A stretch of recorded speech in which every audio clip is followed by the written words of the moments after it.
Eh bien, bonjour à toutes et à tous, hein. Moi, c'est Marie-Ève Bradette. Je suis professeure adjointe au département de littérature, théâtre et cinéma et je suis aussi titulaire de la chaire de leadership en enseignement sur les littératures autochtones Maurice Lemire et donc je collabore à cette nouvelle exposition qu'on est en train de monter aujourd'hui même, qui sera lancée dès demain à la bibliothèque, de l'Université Laval, en tant que chercheuse, professeure qui enseigne, fait de la recherche sur et avec les littératures autochtones. J'ai été invitée à collaborer à ce très beau projet.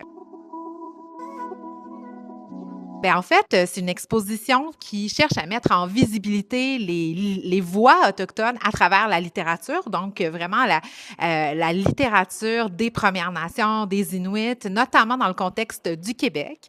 Donc, le premier mois de notre exposition, en avril, celle qu'on est en train de monter aujourd'hui, portera seulement vraiment sur les littératures produites dans ce contexte des territoires qu'on appelle aujourd'hui le Québec, donc mettant en visibilité les voix, les textes écrits, au moins depuis les années 1970 par les auteurs, les autrices des 11 nations qui occupent ce territoire depuis des millénaires. Le mois prochain, donc au mois de mai, on a décidé de focaliser cette exposition autour des femmes et des féminismes autochtones pour mettre en visibilité les voix, la résistance des femmes, les luttes des femmes aussi contre le colonialisme et violences genrées.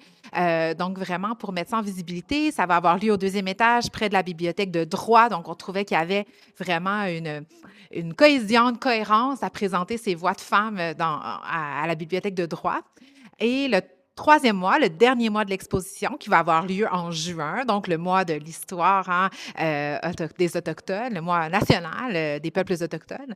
On va mettre en visibilité la thématique d'espace et de territoire autochtone, thème qui est omniprésent dans les littératures, hein. Le territoire fait vraiment partie des manières d'être au monde, des systèmes de savoir, des systèmes de connaissances de toutes les nations autochtones, en fait.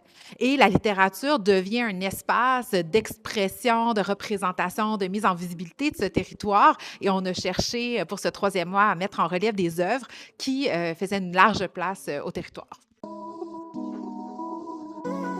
Donc, c'est vraiment dans des discussions, dans des projets antérieurs avec toute l'équipe des Premiers Peuples à l'Université Laval qu'on s'est mis à discuter de ça et qu'on a eu envie de le faire par le biais de la littérature. Il y a plein d'initiatives sur le campus qui mettent en visibilité d'autres formes artistiques, la danse, la musique autochtone.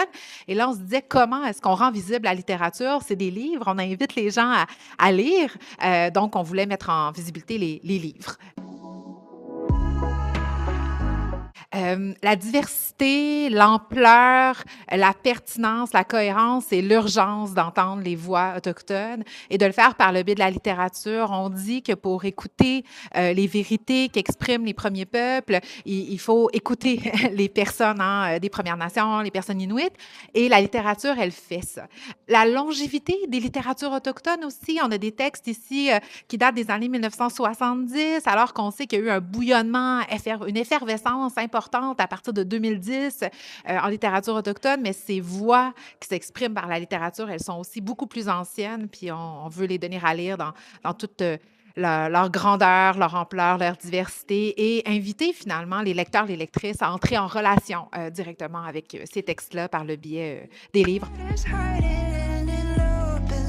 Donc, c'est un projet qui rassemble le Bureau des Premiers Peuples et les différentes personnes qui y travaillent, notamment Suzy Perron, Jacinthe de Rocaire et Marie-Noëlle Charlebois, qui rassemble aussi des personnes qui travaillent et qui évoluent au sein de la chaire de leadership en enseignement sur les littératures autochtones au Québec, donc moi-même bien sûr, mais aussi mon auxiliaire de recherche et étudiante à la maîtrise, Marianne Morin, qui a vraiment fait un travail extraordinaire de recension des textes, d'écriture aussi autour de cette exposition-là.